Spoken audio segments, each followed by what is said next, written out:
Well, we're using the word mushrooms, but that's really a play on words because we don't use mushrooms in itself. We use mycelium, which is the root structure of mushrooms, and it's about a low percentage of the recipe.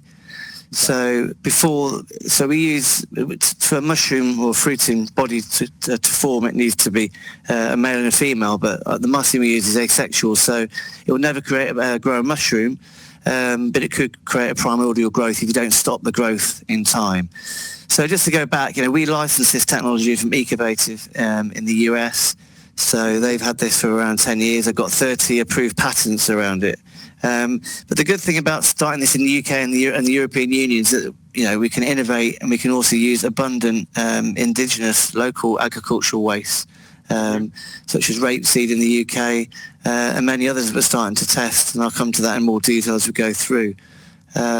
So we use mushrooms because it's accessible. A lot of people don't know what mycelium is, but certainly mycelium is what grows mushrooms.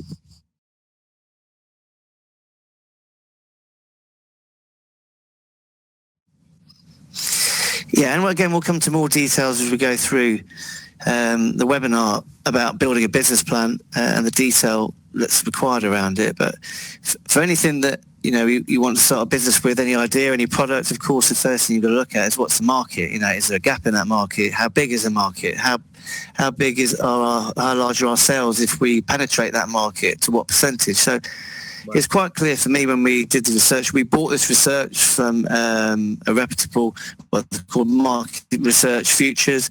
Also, we got some research from Ernst & Young, so we know the credibility of this data. So we built our business plan around it, really, in that we know how big the market size is, and if we think we can penetrate 1%, 2%, 5%, this is how much sales we'll get.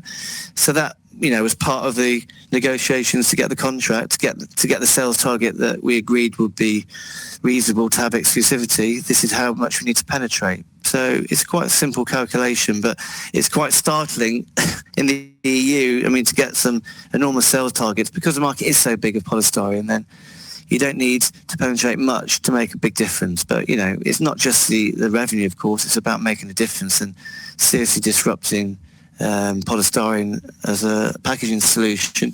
So for me, we like to do the glamorous parts, and you'll see some of the case studies, but it's really the more boring, more conventional, and the more of a commodity as it gets used regularly, such as kitchen doors that you saw on the animation there. So BA components are getting close to the 7 figures, the million units a year of our solution. So it does work, and it's good enough to replace polystyrene.